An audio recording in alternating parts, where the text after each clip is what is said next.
Vous avez faim? Ça tombe bien. Tous à table, c'est l'émission qui parle de votre alimentation sur Graffiti, présentée par Frédéric.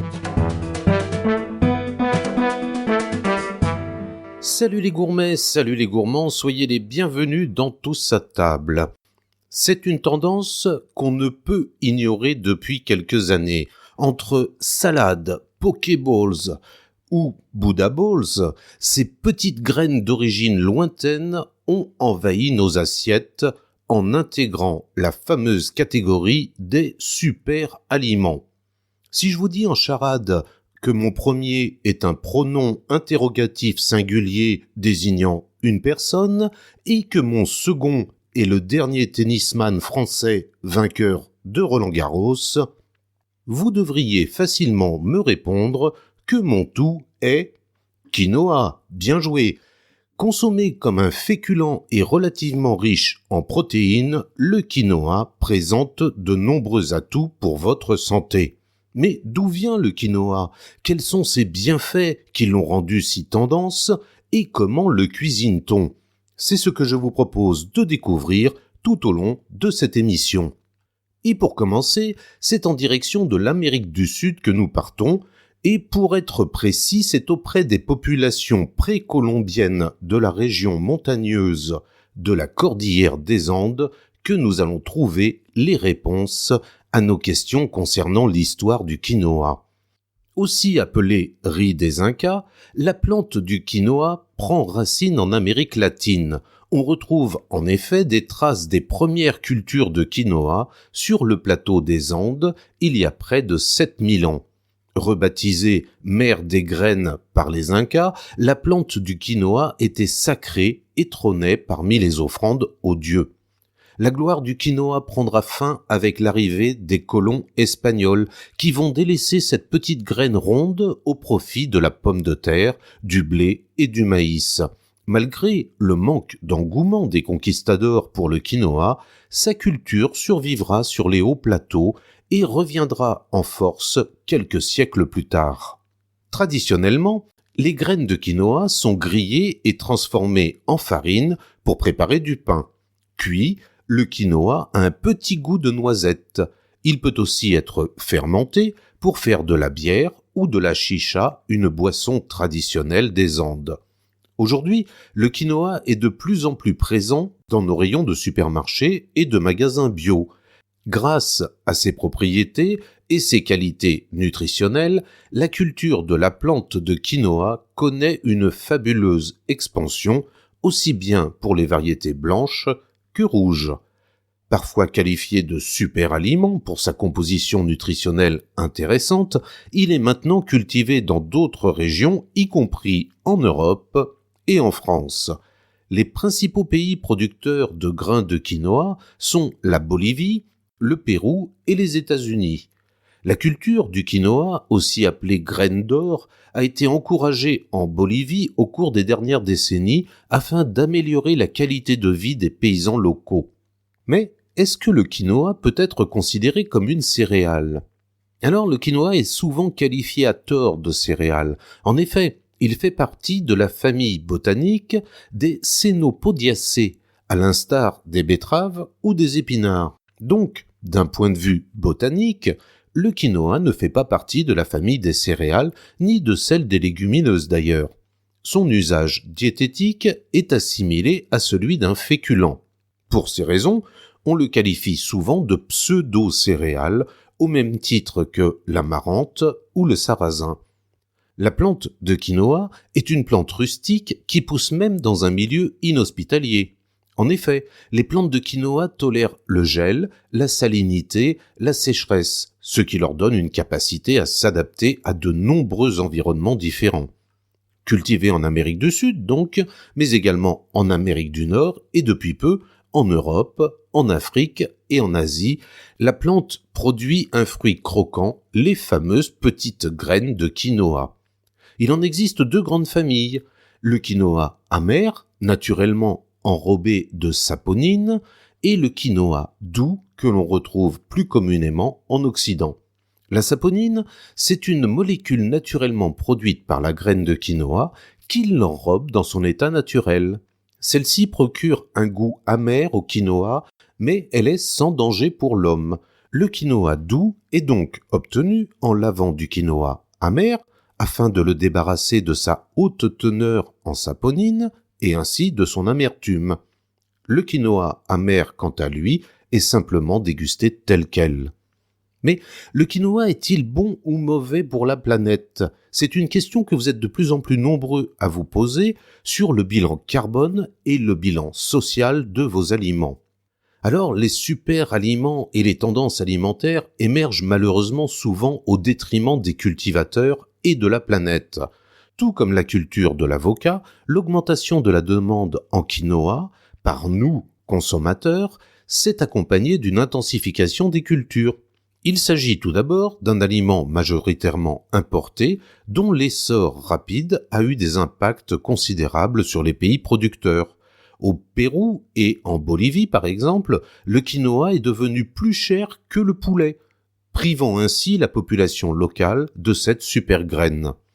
En choisissant de soutenir une agriculture raisonnée et un commerce équitable, il est tout à fait possible de manger du quinoa sans avoir mauvaise conscience.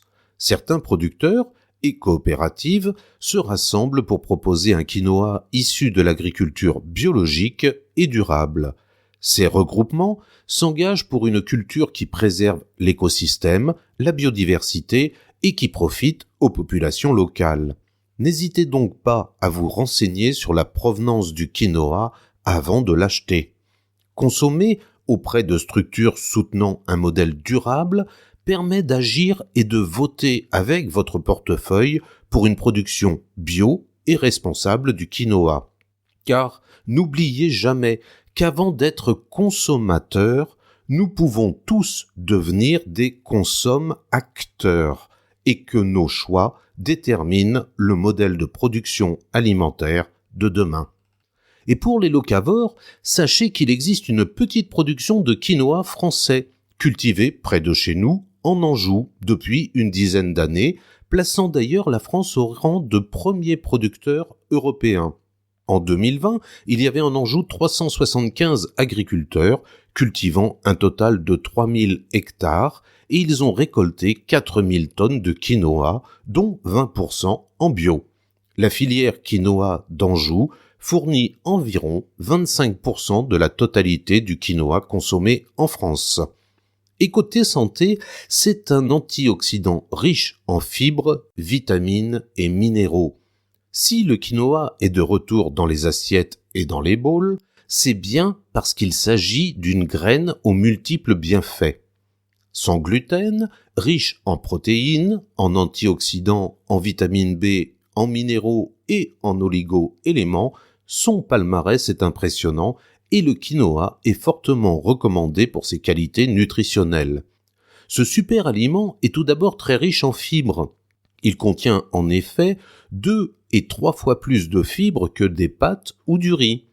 Grâce à cette haute teneur en fibres, le quinoa est facile à digérer. Il améliore le transit intestinal et soutient le développement de bonnes bactéries intestinales. C'est un profil nutritionnel intéressant pour les personnes souffrant de ballonnement, d'hypersensibilité au gluten et du syndrome de l'intestin irritable. Le quinoa est également une importante source de minéraux, d'oligo-éléments et de vitamine B. Ses particularités nutritionnelles ainsi que sa capacité à s'épanouir en milieu difficile lui ont même valu d'être étudié par la NASA pour être cultivé dans l'espace. Cette intéressante concentration en nutriments, associée à la robustesse de la plante, permettrait aux astronautes de se nourrir durant de longues expéditions et d'éviter les carences. Une étude américaine de l'Université du Texas a prouvé que consommer régulièrement des aliments riches en fibres permettait de réduire le taux de cholestérol et les risques de maladies cardiovasculaires. La graine de quinoa est tout indiquée pour remplacer les céréales habituelles dans vos assiettes et surtout pour les personnes qui cherchent à rééquilibrer leur alimentation. Disposant d'un index glycémique faible, d'une forte teneur en fibres et en protéines, le quinoa permet d'éviter les pics de glycémie. C'est pourquoi c'est un excellent aliment de substitution aux pâtes et au riz pour les personnes qui souffrent de diabète ou pour stabiliser la faim chez les personnes souhaitant perdre du poids. Les recherches scientifiques sur le quinoa ne cessent de prouver ses bénéfices pour la santé. Dans le cadre d'une alimentation variée, la consommation de quinoa serait même conseillée pour prévenir les risques de cancer du côlon et des maladies inflammatoires. Riche en protéines végétales, c'est un aliment de choix pour les personnes végétariennes et véganes. On considère que 150 grammes de quinoa contiennent autant de protéines qu'un œuf. L'autre avantage du quinoa est qu'il est totalement dépourvu de gluten. C'est donc un aliment parfaitement adapté aux personnes souffrant d'une intolérance au gluten. Il peut également être réduit en farine pour remplacer le blé dans la préparation de vos gâteaux et de vos biscuits sans gluten bien sûr. L'apport énergétique du quinoa est similaire à celui des céréales. Néanmoins, la graine de quinoa gonfle beaucoup à la cuisson en s'engorgeant d'eau. Comme souvent, lorsque l'on parle d'une graine et de calories, la question se pose, est-ce que le quinoa fait grossir ? Alors, le quinoa, comme le boulgour d'ailleurs, est considéré comme un féculent et les féculents ont parfois mauvaise presse. Il est donc conseillé, comme pour tous les autres aliments, de mesurer votre consommation si vous souhaitez contrôler votre poids. On se retrouve dans la deuxième partie de Tous à table côté cuisine après la pause musicale en compagnie d'Alexis Carlier. Champion de vélo dans sa jeunesse, il raccroche et s'adonne à sa seconde passion, la musique qui est devenue aujourd'hui son occupation principale. Voici son titre, Je veux partir. Quand rien n'arrange nos opposés, que se sont figés nos regards, si le cœur d'ange de l'arrivée n'est plus celui qu'on avait au départ, il y aura des mots inutiles et des moments difficiles. Tu sais, je crois qu'on en arrive au bout. Ma tête est ailleurs chaque soir. Je sais qu'on sera quitte si je pars. Nos idées noires ne mènent nulle part. Je crois bien qu'après 1000 regards, faut se dire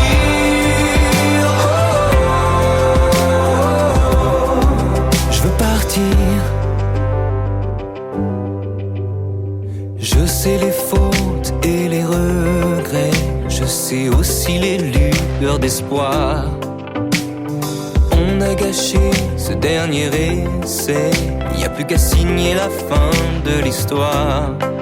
Y aura des mots inutiles et des moments difficiles. Tu sais, je crois qu'on en arrive au bout. Ma tête est ailleurs chaque soir. Je sais qu'on sera quitte si je pars. Nos idées noires ne mènent nulle part. Je crois bien qu'après 1000 regards, faut se dire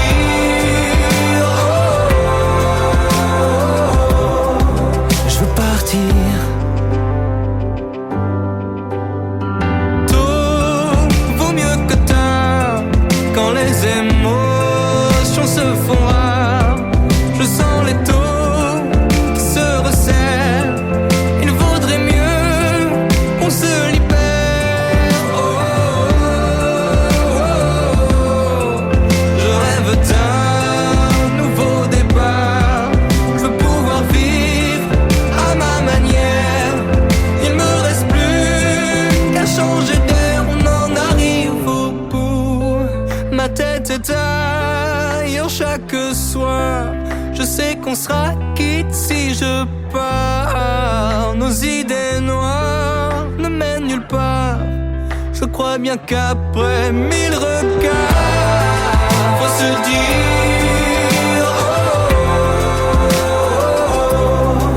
je veux partir.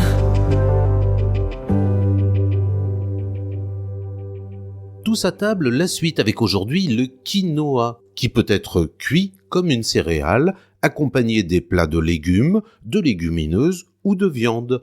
Il s'incorpore à des soupes ou sert à préparer des salades, en remplacement du boulgour par exemple. Mais comment le choisir et comment le conserver? On trouve des quinoas blancs, bruns, rouges, noirs, vendus séparément ou en assortiment de couleurs, voire même parfois mélangés avec du riz. Pour le conserver, entreposez-le dans un endroit sec et frais, dans un emballage pouvant être refermé ou dans un récipient hermétique. Avant la cuisson, le quinoa se conserve facilement pendant 1 an, s'il est dans un récipient hermétiquement fermé à l'abri de la chaleur et de la lumière. Mais la conservation du quinoa cuit est plus délicate. Vous pouvez quand même le garder jusqu'à 5 jours au réfrigérateur, ou vous pouvez également le congeler pendant 1 mois. Pour cela, le mieux est de le congeler très rapidement après sa cuisson. Vous le placez dans des sacs de congélation individuels dès qu'il a refroidi. Par la suite, vous le laissez décongeler à température ambiante. Que vous choisissiez du quinoa blanc, noir ou rouge, une portion de 80 grammes sec par personne suffit amplement pour accompagner une viande ou pour préparer une salade. Petit conseil, choisissez le quinoa blanc qui est très doux pour vos accompagnements ou pour épaissir une soupe et orientez-vous plutôt vers les quinoas noirs ou rouges pour des salades plus goûteuses et plus croquantes. Et pour réussir la préparation du quinoa, sachez qu'il faut d'abord le laver. En effet, pour diminuer le goût amer de la saponine, il faudra rincer votre quinoa. Alors pour le laver, vous avez 2 solutions. Soit vous placez le quinoa dans un chinois, puis vous le frottez avec vos mains sous un filet d'eau froide pendant quelques minutes. Si ça mousse, ne vous inquiétez pas, c'est normal. Deuxième solution, vous placez votre quinoa dans un saladier et vous laissez tremper dans de l'eau chaude. Rincez-le une seconde fois à l'eau claire avant de commencer la cuisson. Vous pouvez également trouver du quinoa déjà lavé dans le commerce. Lisez bien les consignes du produit avant de l'utiliser. Et comment allez-vous cuisiner le quinoa si vous ne l'avez jamais fait? Eh bien, après avoir rincé le quinoa, il faudra le faire cuire dans un liquide. S'il existe différents modes de cuisson, un indicateur est clé pour assurer une bonne cuisson. Le quinoa est cuit quand la graine devient translucide et que le germe blanc fait une spirale translucide à l'extérieur de la graine. Il est possible de cuire le quinoa à l'eau, au four ou dans un bouillon à la façon d'un risotto. Alors pour le cuire à la casserole, vous commencez par porter l'eau à ébullition avec une pincée de sel. On considère que le dosage idéal pour cuire le quinoa dans l'eau est d'1 volume de quinoa pour 2 volumes d'eau. Lorsque l'eau bout, versez les grains de quinoa et laissez cuire pendant 15 minutes. Puis vous récupérez votre quinoa à l'aide d'un chinois avant de l'incorporer comme ingrédient dans une recette ou pour parsemer une salade. Pour la cuisson du quinoa en risotto, préparez 4 volumes de bouillon de légumes pour 1 volume de quinoa sec. Faites revenir le quinoa sec dans un petit peu d'huile, puis incorporez le bouillon, louche par louche, en laissant les graines absorber. Cette méthode prendra environ 15 à 25 minutes de cuisson. Et pour finir, vous pouvez opter pour la cuisson au four. Elle est considérée comme celle qui offre le meilleur goût. Vous pouvez simplement placer votre quinoa dans un grand plat, avec 2 fois son volume d'eau. Faites ensuite cuire à 180 degrés pendant 40 minutes environ, avant de le déguster. Le quinoa est donc un ingrédient de choix pour des repas sains, équilibrés et riches en protéines. Alors voici quelques petites idées de recettes à base de quinoa. Ajoutez-le à vos soupes, avec des champignons par exemple. Vous faites dorer des tranches de champignons de Paris et des shiitake et vous les réservez. Vous faites revenir à l'huile d'olive des oignons, du céleri, ajoutez du quinoa et laissez cuire 2 minutes.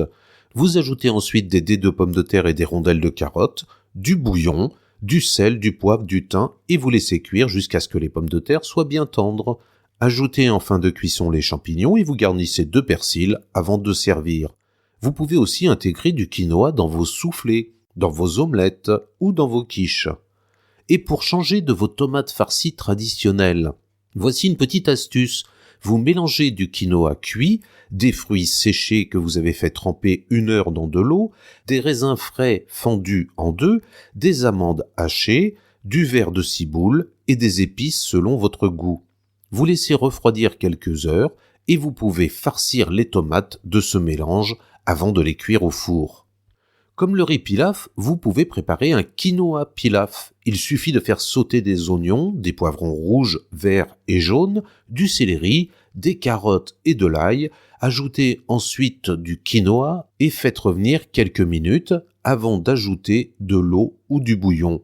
Pensez à garnir ensuite d'amandes effilées et d'origan avant de déguster. Et pourquoi pas, avec les enfants, réaliser des burgers de quinoa maison. Vous liez les grains cuits avec un œuf et de la mie de pain. Vous ajoutez des carottes, de l'oignon, du céleri et de l'ail émincé pour former des galettes que vous allez faire cuire à la poêle. Vous servez ensuite ces galettes entre vos pains burgers avec un coulis de tomates ou de poivrons ou une sauce au yaourt, à l'ail et au persil. Et en salade, bien sûr, avec l'arrivée du printemps, on commence à penser à des repas sains et équilibrés. Alors la salade de quinoa et les légumes printaniers vous viennent immédiatement à l'esprit. Et pour cet été, vous pourrez marier votre quinoa en salade avec un melon juteux ou de la grenade croquante. Vous pouvez également utiliser le quinoa en remplacement de la semoule pour préparer un taboulé sans gluten. Petite astuce, pensez à bien surveiller la cuisson de votre quinoa pour qu'il reste bien croquant, ce sera encore meilleur. Les Buddha Bowls ont l'avantage de se décliner sans limite. Du quinoa, des légumes, de la salade, des graines, des fruits secs et une légère vinaigrette, le tour est joué. Et côté dessert, que penseriez-vous de changer un peu de la classique semoule au lait pour un dessert au quinoa vegan ? Pour cela, il vous suffira de remplacer la semoule par du quinoa préalablement cuit et le lait de vache par du lait d'amande ou du lait de soja. Après quelques minutes, vous obtiendrez un dessert moelleux vous rappelant votre enfance, mais avec un petit quelque chose en plus.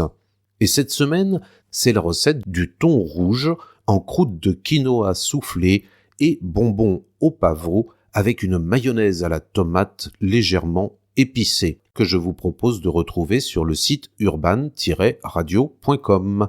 Alors, à vos tabliers et à vos fourneaux pour cuisiner le quinoa. On se retrouve la semaine prochaine pour de nouvelles aventures gourmandes dans Tous à table. Je vous souhaite une très belle journée en compagnie des bonnes ondes de Graffiti. À bientôt. Réécoutez Tous à table sur le site urban-radio.com, sur Deezer, Spotify, Apple Podcasts et autres. En attendant de retrouver Frédéric pour une prochaine émission, mangez bien, mangez sain.